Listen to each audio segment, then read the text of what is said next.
I'm Sean Hammond with PremierGuitar.com. We're at the 2011 New York Amp Show at the Peter Malinoski Guitars room with Pete, and we just heard from Steve. Thanks, Steve. Hey. Pete, how's it going? Great. Steve's ripping it up over there. Yeah. Sounds really good. Now, we did a Modern Builder Vault piece on you in our May 2011 issue. We showed all the cool guitars you have, which, as everyone saw while Steve was playing, are very unique and beautiful looking. Why don't you tell us about the whole process, the philosophy behind them? Well, I'm just making another guitar like everybody else. They don't really look like just another guitar. I'm kind of interested in the guitar as more of a beautiful object than some traditional method that has been made forever from industry. So I'm trying to make it into more of a sculptural object, and have designed certain methods to make it so I can sculpt out the front and the back and get rid of ugly cover plates and still make a nice functioning instrument. You know, it's got to look good, it's got to play good, it's got to sound good. And so I even make the pickups and the switching so that you can get a huge variety of sounds out of them. I think it's really important that it becomes a very high-functioning piece of art.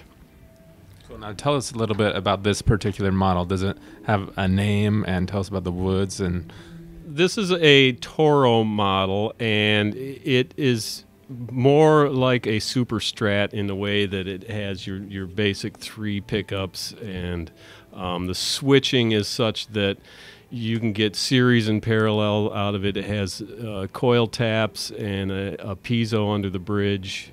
As all of my guitars, I put passive piezos into all of them so that you can get a certain acoustic sound out of them. So it'll go from crunchy to twangy to acousticy, get a lot of tones and all there under your hand. Can you tell us a little bit about the woods on this? Like the fretboard on that has this amazing figuring on it, and then that's a Bacote fretboard. My necks are built with the fretboard is actually quite thick on there. It's about half the thickness of the neck, and the Bacote is it's beautiful wood, makes it a great fretboard because it's very hard. The body on that one is Northern White Ash, which is another nice, hard, dense wood, and that's the blue part. The blue, it's acrylic lacquer that I paint it with, and the pick plate is a Spanish cedar, which is a wood I use a lot for bodies generally. In this situation, I put it in the plate. What made you choose Spanish cedar? Well, Spanish cedar is just it's very light. It sounds great. It's easy to deal with. The lightness is what's really nice about it. I mean, it reduces the weight tremendously on a guitar, and it's easy to come by, and it's just, and it smells good too. It smells great.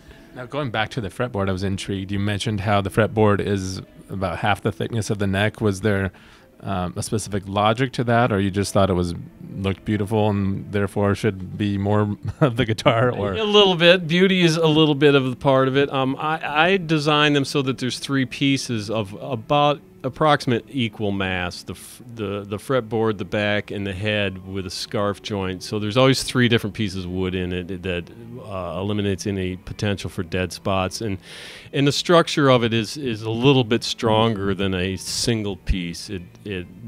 All those glue joints and all that laminating holds it together better. Plus, there's a big old truss rod in there and a couple pieces of carbon fiber. So, the neck's the most important part of the guitar. So I want to make sure it's really stable, comfortable. The carve on them, they all vary because I make them one at a time, so you never know exactly from one to the other how it's going to feel. And people will remark, well, this one feels a little thicker, this one feels a little thinner, and that's fine. Everybody has their own preference, and it's amazing to me how a hand can pick up the slightest variations. And so it allows everybody to have their favorite, which is good. One of the things that I'm really curious about when I look at I think you call it the pick plate, is that what you call it? Yeah, or cover plate. The cover plate is, I'm curious what it looks like on the other side. You probably don't have any Well, separated pieces. Everything is built into this plate. That's and it's not an original idea. There were people building all the electronics into pick guards a long time ago, but I've made it so that it actually rises up to get to the right height to meet the neck. And so all the electronics are built into that plate, and it comes off from the front. That means there's no ugly cover plates on the back. The back is all nicely sculpted out and contoured.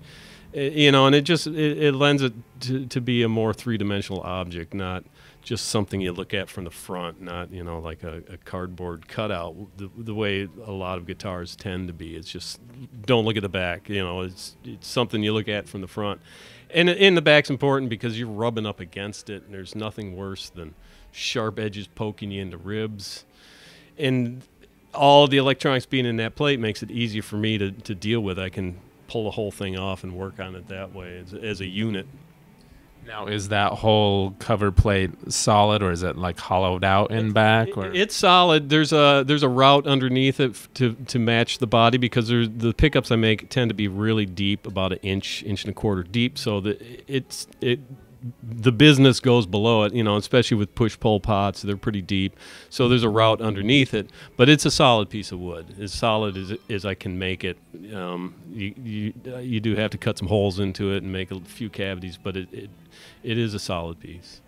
And unlike standard or more traditional design where the pick guard would be there instead of a big wooden cover plate like that, you've got the bridge anchored through there, so I can see, the screws holding that on are heavy duty, which it goes all the way through and into the body. And assures that it's a very strong anchor point. Right, and so you have these screws holding it on, but it's also the screws going through the bridge go deep right into the body, and so it's all squeezed and sandwiched on there, and there's no problem there. Okay, Pete. So now you've got the Rodeo guitar here. Tell us about that. This is my basic Rodeo model, and they tend to have two humbucking pickups. The front style is more of your standard double bobbin.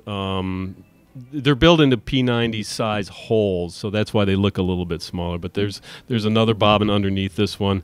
The rear pickup has more of a P90 design to it, with a second bobbin into it to give it a certain humbucking effect. And it's so the difference is you're more of your Fender neck with the sparkly sound to it, and then the P90 is more of a focused, punchy, in your face, real nasty sounding pickup, which works great in the bridge position.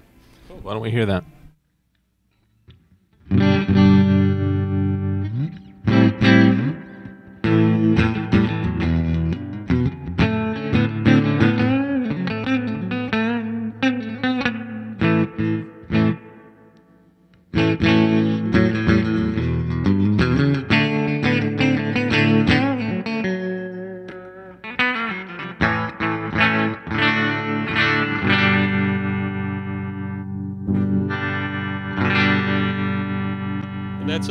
That's a single coil tap, and you can hear immediately you can hear the interference.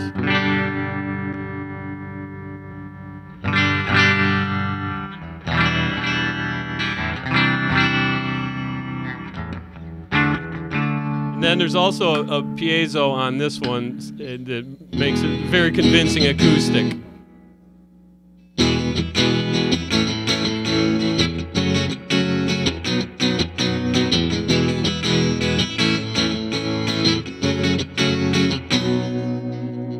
Nice. Would go, Steve. Thank you. Tell us about the woods on this one, too.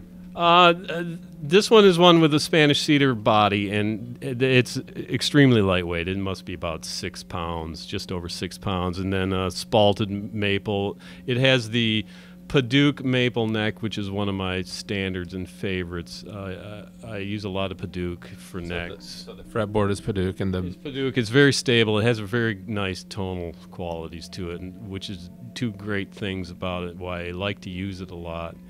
And as it ages, it gets darker. It'll go even darker, like a brown maroony in the end. And the more you play it, the more, the greasier and darker it'll get. Now, what about the pickup covers? Are those wood too? Those are more of the Spanish cedar with a little bit of a treatment to them. That's my dog hair finish, I call that, on there. And they're made out of Spanish cedar. They're wood covers. It's kind of tricky to make them, but they look nice. You know, I always object to the plastic pickup covers. It just doesn't look right when I put them on there. I'll do it every now and then, but I prefer to make my own whenever I can. Can we check out the back of that? Yeah, that's great looking. Some nice looking Spanish cedar. Spanish cedar is interesting because it goes from very plain and blah looking to crazy swirly like this, and you're always looking for the good stuff. You know, you just never know what you can get, what you've got until you start cutting into it. And that was a piece that turned out rather nicely, I must say. But For sure. It really it changes so much, you know. I mean, but it's really great stuff to work with. It's been used in classical guitars forever. They use it for the tops, the soundboards on classical guitars. And the issue with it is that it tends to be soft, and so traditionally classical guitars, you would replace the top every now and then because it would just wear out on you. But in a nice big thick chunk like this, there's no problem. It smells great. It smells great. It smells awesome. When they come out of the case, it's like a fine cigar. Yeah, it is beautiful, and the figuring on the back of the neck, that's Flame great maple, too. I like to, because of the way I build the neck, I can get away with more decorative pieces on the back without sacrificing any structure.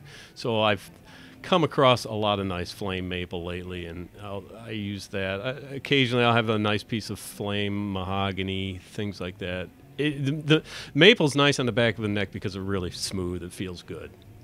It doesn't drag or anything. And with the oil finish I put on there, it's a nice silky, soft feel to it. Maple's good for that, no doubt about it. Cool. Now, as we saw in the intro earlier, you have a lot of different other versions available, different colors and different variations on pickups. Where can people go to find out more about just everything you do? Well, you go to petermalinoskiart.com and you can see everything that I make. I take all my own pictures and post everything that I'm working on. You can go to my Facebook page where you can follow what I'm working on at the moment.